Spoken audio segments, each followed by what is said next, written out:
ಸದ್ಗುರುನಾಥ ಶರಣಂ ಜಯ ಜಯ. ಓಂ ಸಚ್ಚಿದಾನಂದ ಶರಣಂ ಜಯ ಜಯ. ಎಲ್ಲರಿಗೂ ನನ್ನ ನಮಸ್ಕಾರಗಳು. ಯೋಗ ವಾಸಿಷ್ಠ ನಿರ್ವಾಣ ಪ್ರಕರಣಂ. ಈಗ ವಸಿಷ್ಠರಿಗೆ ಪರಶಿವನು ಬೋಧನೆಯನ್ನು ಮಾಡ್ತಾ ಇದ್ದ. ವಸಿಷ್ಠರು ಪ್ರಶ್ನೆಯನ್ನು ಕೇಳ್ತಾ ಇದ್ರು, ಅದಕ್ಕೆ ಶಿವನು ಉತ್ತರವನ್ನು ಕೊಡ್ತಾ ಇದ್ದ. ಅಭಾವಗಳನ್ನು ಪ್ರಾಗಭಾವ, ಪ್ರಧ್ವಂಸ ಭಾವ, ಅತ್ಯಂತ ಭಾವ ಎಂದು 3 ವಿಧವಾಗಿ ಹೇಳುವರು.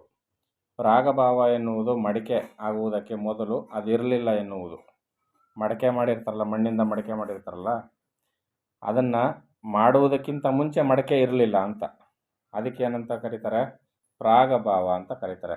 ಪ್ರಧ್ವಂಸ ಭಾವ ಅನ್ನುವುದು ಮಡಿಕೆ ಒಡೆದು ಹೋದ ಮೇಲೆ ಅದಿಲ್ಲ ಅನ್ನುವುದು. ಮಡಿಕೆ ಒಡೆದೋದ ಮೇಲೂ ಇಲ್ಲ, ಅದಕ್ಕೆ ಪ್ರಧ್ವಂಸ ಭಾವ ಅಂತ ಕರೀತಾರೆ.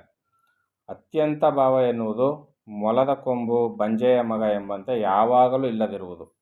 ಇಲ್ಲಿ ಚಿತ್ತಲ್ಲದ ಇನ್ನೇನು ಇಲ್ಲದಿರುವುದು ಮಾತ್ರವಲ್ಲ, ಸಂಭವವೂ ಕೂಡ ಅಲ್ಲ ಎಂದು ಹೇಳಿದೆ. ಅಂದರೆ ಇಲ್ಲಿ ಚಿತ್ತೆ, ಚೇತನ ವಸ್ತುವೇ ಎಲ್ಲವೂ ತಾನಾಗಿಯೇ ಕಾಣ್ತಾ ಇದೆ ಇಲ್ಲಿ ಅಂತ ಇಲ್ಲಿ ಹೇಳ್ತಾ ಇದ್ದಾರೆ. ಅದಿಲ್ಲದೆ ಮತ್ತೇನೂ ಇಲ್ಲ ಇಲ್ಲಿ ಅಂತ. ಹೀಗೆ ಬೇರೊಂದು ಕಾರಣವೂ ಇಲ್ಲವಾಗಿ ಚೇತ್ಯವು ಅಂದರೆ ಜಗತ್ತು, ಚೇತ್ಯ ಅಂದ್ರೇನು? ಜಗತ್ತು. ಯಾವೊಂದು ಕಾರಣವೂ ಇಲ್ಲವಾಗಿ ಚೇತ್ಯವು ಅಂದರೆ ಜಗತ್ತು ಸ್ವತಂತ್ರವಾಗಿ ಸಂಭವಿಸುವುದಿಲ್ಲವಾಗಿ.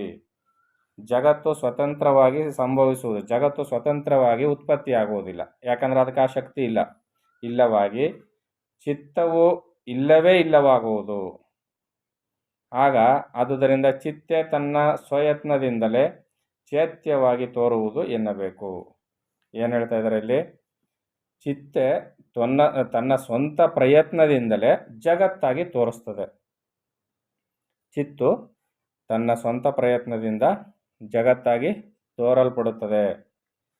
ಈಗ ಚಿತ್ತ ಚೈತ್ಯಗಳೆರಡು, ಚಿತ್ತ ಚೈತ್ಯಗಳೆರಡು ಅಂದರೆ ಚಿತ್ತು ಮತ್ತು ಜಗತ್ತು ಇವೆರಡು ಭ್ರಮೆಯಿಂದ ಬಂದವು ಎಂದು ಹೇಳಿದೆ. ಇಲ್ಲಿ ಚೈತ್ಯಕ್ಕೆ ಸ್ವತಂತ್ರವಾದ ಕಾರಣಾಂತರವಿದ್ದು, ಚೈತ್ಯಕ್ಕೆ ಸ್ವತಂತ್ರವಾದ ಕಾರಣಾಂತರವಿದ್ದು, ಚೈತ್ಯ ಅಂದರೆ ಇಲ್ಲಿ ಜಗತ್ತು, ಜಗತ್ತಿಗೆ ಸ್ವತಂತ್ರವಾದ ಕಾರಣಾಂತರವಿದ್ದು ತತ್ಕಾರ್ಯವಾಗಿ ಬರುವ ಸಂಭವವೂ ಇಲ್ಲವೆಂದು ಹೇಳಿ, ಚೈತ್ಯವು ಚಿತ್ತಾಧೀನವು, ಜಗತ್ತು ಯಾವುದರ ಅಧೀನ?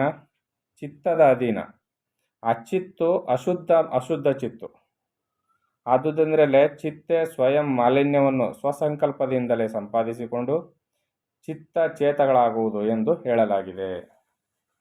ಏನು ಚಿತ್ತು, ಚೇತ, ಜಗತ್ತು ಅಂತ ಹೇಳ್ತಾ ಇದ್ದಾರಲ್ಲ, ಅಂದರೆ ಈಗ ಸತ್ತು, ಚಿತ್ತು, ಆನಂದ. ಈ ಚಿತ್ತು ಇದೆಯಲ್ಲ, ಆ ಚಿತ್ತು ಅಶುದ್ಧ ಚಿತ್ತಾಗಿ ಅಂದರೆ ಮಾಯೆಯ ಒಡಗೂಡಿದಾಗ ಏನಾಗುತ್ತೆ? ಅದು ಅಶುದ್ಧ ಚಿತ್ತು ಅನ್ನಿಸ್ಕೊಳ್ತದೆ. ಅದರಿಂದಲೇ ಅದೇನಾಗುತ್ತೆ?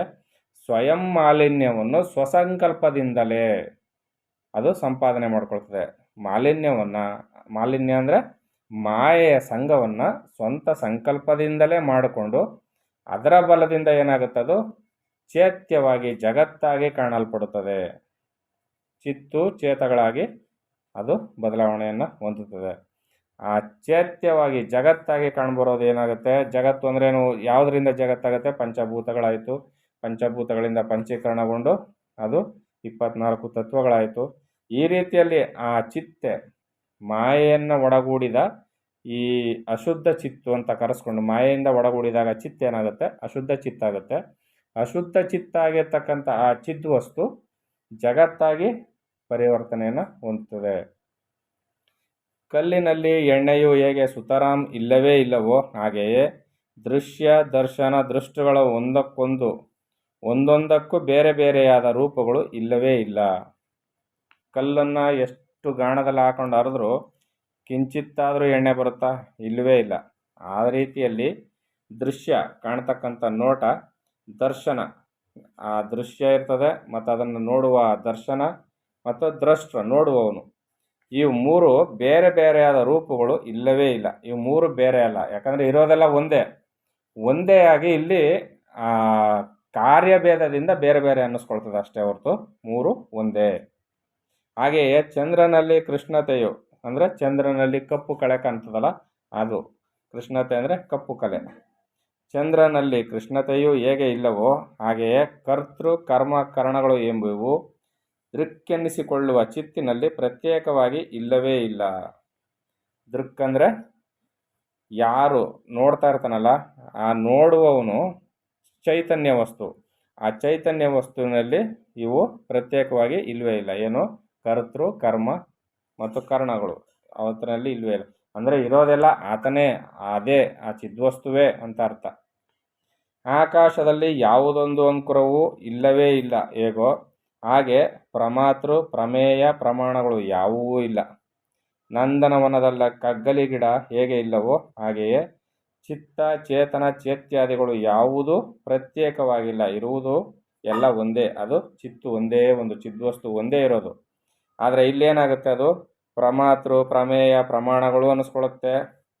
ದರ್ಶನ, ದ್ರಷ್ಟೃ, ದೃಶ್ಯ ಅನ್ನಿಸ್ಕೊಳ್ಳುತ್ತೆ. ಈ ರೀತಿಯಲ್ಲಿ ಅದು ತ್ರಿಪುಟಗಳಾಗಿ ಕರೆಸ್ಕೊಳ್ತದೆ. ಕಾರ್ಯವಿಧಾನದಿಂದ ಈ ರೀತಿಯಲ್ಲಿ ಕರೆಸ್ಕೊಳ್ತದೆ ಹೊರತು ಇರ್ತಕ್ಕಂಥದ್ದೆಲ್ಲ ಒಂದೇ. ಏನು? ಚಿದ್ವಸ್ತು ಒಂದೇ ಇರ್ತಕ್ಕಂಥದ್ದು. ಮಾಯೆಯಿಂದ ಒಡಗೂಡಿದಾಗ ಅದು ಅಶುದ್ಧ ಚಿತ್ತಾಗಿ ಜಗತ್ತಾಗಿ ಪರಿವರ್ತನೆಯಾಗಿ ಜಗದ್ರೂಪವನ್ನು ತಾಳ್ತದೆ. ಆಕಾಶದಲ್ಲಿ ಪರ್ವತ ಭಾವವು ಹೇಗೆ ಇಲ್ಲವೋ, ಕಾಡಿಗೆಯಲ್ಲಿ ಶಂಕತ್ವವು ಹೇಗೆ ಇಲ್ಲವೋ ಹಾಗೆಯೇ ಅಹಂತ್ವ, ತ್ವಂತ್ವ, ತತ್ವ ಮೊದಲಾದ ಸದೇಹತ್ವ, ಅನ್ಯದೇಹತ್ವ ಮೊದಲಾದವು ಚಿತ್ತಿನಲ್ಲಿ ಇಲ್ಲ. ಗೊತ್ತಾಗ್ತಿಲ್ವಾ? ಅಹಂತ್ವ, ನಾನು ಅಂತಕ್ಕಂಥ ಅಹಂಕಾರವು ಇಲ್ಲ. ತತ್ವ, ತ್ವಂತ್ವ ಮೊದಲಾದ ಸದೇಹತ್ವಗಳು, ದೇಹಕ್ಕೆ ಸಂಬಂಧಪಟ್ಟ ಈ ಭಾವನೆಗಳು ಏನಿರ್ತಾವಲ್ಲ ಅವು ಇಲ್ಲವೇ ಇಲ್ಲ.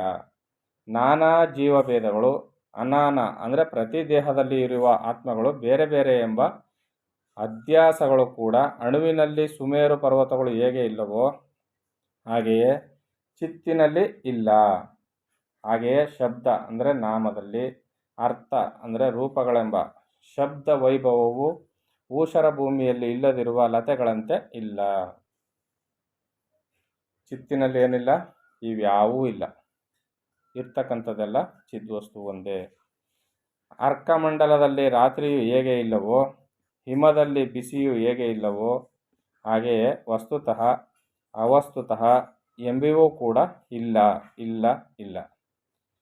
ವಸ್ತುತಃ ಏನು ಗೊತ್ತಾ ಅಂತ ಹೇಳ್ತಾರಲ್ಲ, ಆದರೆ ಆ ವಸ್ತುತಃನೂ ಇಲ್ಲ, ಅವಸ್ತುತಃನೂ ಇಲ್ಲ ಎಂಬಿವೂ ಕೂಡ ಈ ಮಾತುಗಳೇ ಇಲ್ಲ. ಇಲ್ಲಿ ಇರೋದೆಲ್ಲ ಚಿದ್ವಸ್ತು ಒಂದೇ. ಶಿಲಾಗರ್ಭದಲ್ಲಿ ಮರವು ಹೇಗೆ ಇಲ್ಲವೋ ಹಾಗೆಯೇ ಶೂನ್ಯತೆ, ಅಶೂನ್ಯತೆ ಎಂಬುವೂ ಇಲ್ಲ. ಶೂನ್ಯತೆ, ಅಶೂನ್ಯತೆ ಎಂಬುವು ಆಕಾಶದಲ್ಲಿರುವ ಮಹತ್ತಾದ ಅನಾಕಾಶತೆಯಂತೆ, ಅಂದರೆ ಇಲ್ಲದಿದ್ದರೂ ಇದ್ದಂತೆ, ಇದ್ದರೂ ಇಲ್ಲದಂತೆ ಅದರಿಂದ ಉಳಿಯುವುದು ಕೇವಲವಾದ ತಾನೇ ತಾನಾದ ಸ್ವಚ್ಛತೆ ಒಂದೇ. ಇನ್ನು ಯಾರಾದರೊಬ್ಬರ ಚಿತ್ತದಿಂದ ಹುಟ್ಟಿರುವ ದೋಷದಿಂದ ಚಿತ್ತಿಗೆ ಈ ದುಃಖಗಳು ಸಂಭವಿಸಿರಬಹುದೋ ಎಂದರೆ ಮತ್ತೆ ಯಾವ ಚಿತ್ತದಿಂದಲೋ ಹುಟ್ಟಿರುವ ದೋಷಗಳಿಂದ ಚಿತ್ತಿಗೆ ಏನು ಬಾಧೆ ಉಂಟಾಗುವುದಿಲ್ಲ. ಚಿತ್ತು ತಾನಾಗಿ ಸರ್ವ ಭಾವನೆಗಳನ್ನು ಕಲ್ಪಿಸಿಕೊಂಡು ಅದರಿಂದ ಅನರ್ಥಗಳನ್ನು ಕಲ್ಪನೆ ಮಾಡಿಕೊಳ್ಳುವುದು. ಈ ಚಿತ್ತ ಏನು ಮಾಡ್ತದೆ? ಸರ್ವ ಭಾವನೆಗಳನ್ನು ಕಲ್ಪಿಸಿಕೊಂಡು ಅದರಿಂದ ಅನರ್ಥಗಳನ್ನು ಕಲ್ಪನೆ ಮಾಡಿಕೊಳ್ಳುವುದು. ಯಾವುದ್ರ ಕೆಲಸ? ಅಶುದ್ಧ ಚಿತ್ತಿನ ಕೆಲಸ. ಹೀಗೆ ಅನರ್ಥ ಸ್ವರೂಪವಿದು ಎಂದು ತಿಳಿದವರಿಗೂ ಭಾವನಾ ತ್ಯಾಗ ಮಾಡುವುದರಿಂದಲೇ ಈ ಅನರ್ಥವೆಲ್ಲವೂ ಉಪಶಾಂತವಾಗುವುದು. ತಿಳಿದವರಿಗೂ ಭಾವನಾ ತ್ಯಾಗವಿಲ್ಲದಿದ್ದರೆ ಉಪಶಾಂತವಾಗುವುದಿಲ್ಲ. ಈಗ ಪ್ರತಿಯೊಬ್ಬರಿಗೂ ದುಃಖ ಕಮ್ಮಿ ಆಗಬೇಕು, ದುಃಖ ಕಮ್ಮಿ ಆಗಬೇಕು ಅಂದರೆ ಇಲ್ಲಿ ಯಾರು ಬಂದು ಜಾದೂ ಮಾಡೋದಕ್ಕೆ ಸಾಧ್ಯ ಇಲ್ಲ. ಇಲ್ಲೇನು ಹೇಳ್ತಾ ಇದ್ದಾರೆ? ಅನರ್ಥ ಸ್ವರೂಪವಿದು ಎಂದು ತಿಳಿದವರಿಗೂ ಭಾವನಾ ತ್ಯಾಗ ಮಾಡುವುದರಿಂದಲೇ ಈ ಅನರ್ಥವೆಲ್ಲವೂ ಉಪಶಾಂತವಾಗುವುದು. ಯಾರ್ಯಾರು ಭಾವನೆಗಳಿಂದ, ಭಾವನೆಗಳೇ ತಾನೆ, ದುಃಖದ ಭಾವನೆಗಳಿಗೆ ಒಳಗಾದಾಗ ದುಃಖವು ಆವರಿಸ್ಕೊಳ್ತದೆ. ಸುಖದ ಭಾವನೆಗಳು ಮನಸ್ಸಿನಲ್ಲಿ ಆವಿರ್ಭವಿಸಿದಾಗ ಸುಖ ಆವರಿಸ್ಕೊಳ್ತದೆ.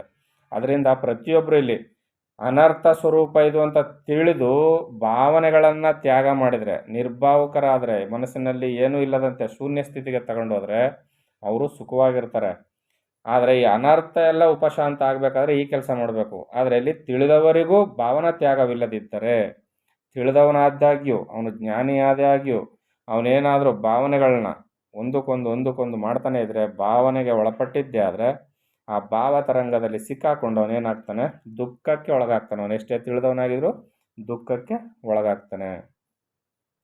ತೃಣದಂತೆ ಪರಮ ಲಘುವಾದುದೇ ಆಗಲಿ, ತ್ರೈಲೋಕ್ಯದಂತೆ ಗುರುವಾದುದೇ ಆಗಲಿ, ಎರಡೂ ಪ್ರತ್ಯೇಕವಾಗಿಲ್ಲ. ಇಲ್ಲಿ ಲಘು ಅಂದರೆ ಚಿಕ್ಕದು, ಗುರು ಅಂದರೆ ದೊಡ್ಡದು. ಚಿಕ್ಕದಾಗಲಿ ದೊಡ್ಡದಾಗಲಿ ತೃಣದಂತೆ ಪರಮ ಲಘುವಾದದ್ದು, ಒಂದು ಸಣ್ಣ ಧೂಳಿನ ಕಣಕ್ಕಿಂತಲೂ ತೃಣವಾದದ್ದು, ಅದಕ್ಕಿಂತಲೂ ಹಗುರವಾದದ್ದು ಚಿಕ್ಕದಾಗಿರ್ತಕ್ಕಂಥದ್ದೇ ಆಗಲಿ, ಮೂರು ಲೋಕದಂತೆ ದೊಡ್ಡದಾಗಿದ್ದೇ ಆಗಲಿ, ಎರಡೂ ಪ್ರತ್ಯೇಕವಾಗಿಲ್ಲ. ತನ್ನ ಭಾವನೆಯಲ್ಲಿಯೇ ಇರುವುದು. ಹೀಗೆ ಭಾವನೆಯಲ್ಲಿಯೇ ಸ್ಥಿತವಾಗಿರುವುದರಿಂದ ಇದು ಇಷ್ಟು ದುಸ್ಸಾಧ್ಯವಾಗಿರುವುದು. ಜಗತ್ತಿನಲ್ಲಿ ತೃಣಕ್ಕಿಂತಲೂ ಕಡೆಯಾದ ಯಾವ ವಸ್ತುವು ಇಲ್ಲ, ಪರ್ವತಕ್ಕಿಂತಲೂ ದೊಡ್ಡದಾದ ಯಾವುದೂ ಇಲ್ಲ. ಅಂದರೆ ಅಷ್ಟು ದೊಡ್ಡ ಅಗಾಧವಾದ ದುಃಖವನ್ನು ಕಲ್ಪಿಸಿಕೊಳ್ಳುವುದು, ಅದು ತೃಣವಾಗಿರುವುದನ್ನು ಕಲ್ಪಿಸ್ಕೊಳ್ಳೋದು ಎಲ್ಲ ಯಾವುದರಲ್ಲಿರೋದು, ಭಾವನೆಯಲ್ಲಿರುವುದು.